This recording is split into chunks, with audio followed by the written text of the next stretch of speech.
everybody. Father Casey from the Epiphany of Our Lord Church. I am the pastor. I am the shepherd of this parish. And I want to welcome you to our YouTube channel, The Fourth Magi. Now I make the mention of being the shepherd because that is exactly what Jesus talks about in this Sunday's Gospel. That He is the Good Shepherd. Now, we've heard that title given to Him many times. And, I always was wondering when I was studying for the priesthood in the seminary, what it was like to be a shepherd. And I was finally given the opportunity because my friend in the seminary had family in Ireland. And so we went to Ireland where his uncle, perchance, happened to be a shepherd, a real-life shepherd. He had a field and sheep and everything. Man, I was so excited. I couldn't wait till we got there. And I pestered that poor man every day. Take me out, take me out, take me out. So I wanted to go work with him in the field with the sheep so that I'd finally understand what it meant to be a shepherd. So finally one day he says, "All right, Casey, come along. I'm going out in the field and you're coming with me. Now get your stuff, let's go." So I was being such a pain in the tuchus, he was like going to get it over with, So I'm all excited and I put my stuff on and we went out to the field and I learned a very valuable lesson no sooner than 5 minutes that we got into the field. Because I didn't take any more than 5 steps and I stepped in a big, huge pile of sheep poo. And you know what I was wearing? Sneakers. Do you know what the uncle was wearing? Boots. Because he knew what it was to walk in a sheep field filled with sheep poo. They were like little dirty landmines. So I couldn't back out now, could I? No, I had to go with the shepherd. "Come on, Casey." He keeps saying, "Come on, come on." And I had to keep walking. Well, you know what I had to do the next day? I had to go buy a new pair of sneakers. Because I had ruined my sneakers, because I was a Yank working in a sheep field, and they were ruined by all the sheep poo I stepped in. Because I swear to you, every 5 feet was another pile of sheep poo. And you know what he said to me when we were done? As he looked at my sneakers and he laughed, he guffawed. "Ha ha ha! Look at your shoes, Casey." Now they call them trainers here. "Look at your trainers, Casey. They're filled with sheep." Beep! I won't tell you what he said, but he didn't say it in Irish, I'll tell you that. And he says, "That's your first lesson, Casey." He said, "If you're going to work with the sheep, you're going to step in a lot of beep poo." And that was a good lesson to learn because, if you're going to be a shepherd, you got to take the good with the bad.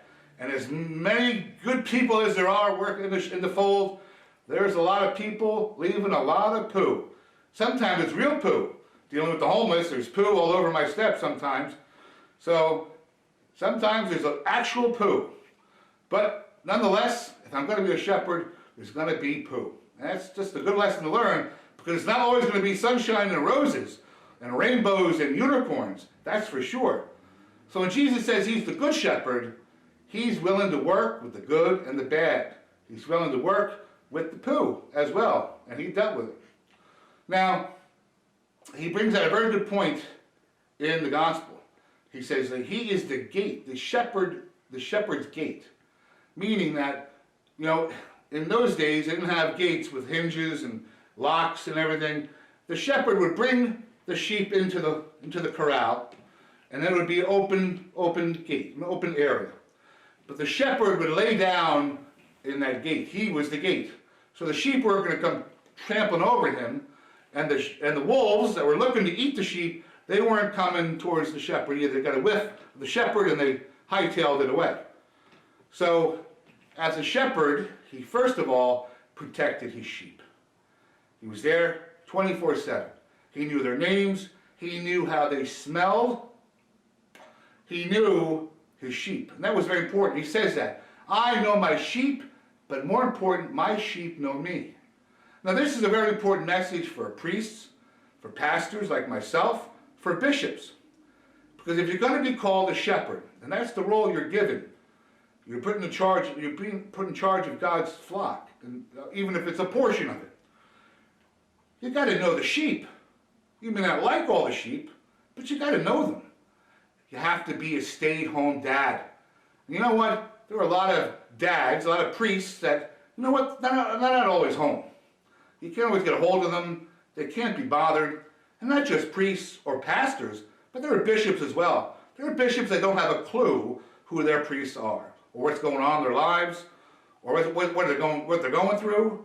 And a lot of priests, and there was a report put out about this, a lot of priests don't think their bishops really give a damn.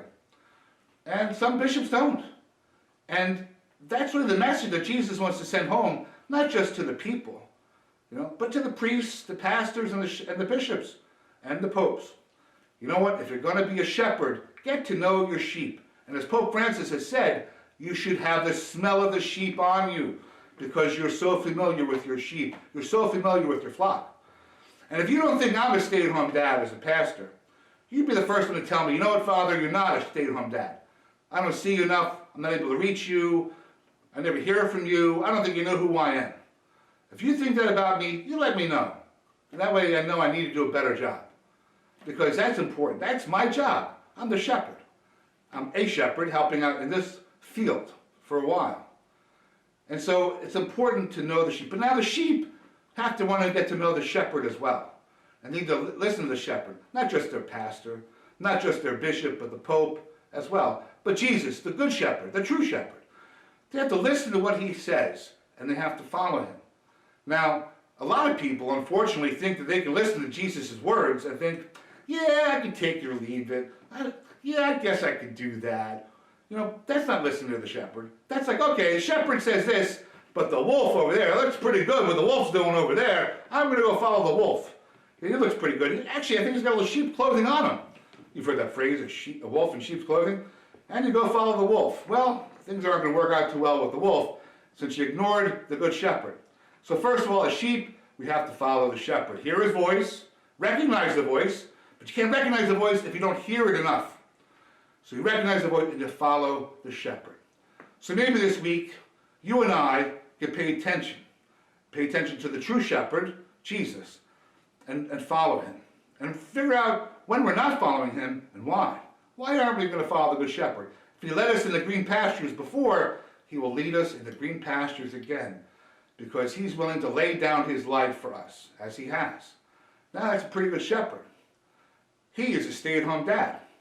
I try to be a stay-at-home dad. I try to take care of my sheep. And I hope my sheep realize that I am there for them. God bless you, and have a good week.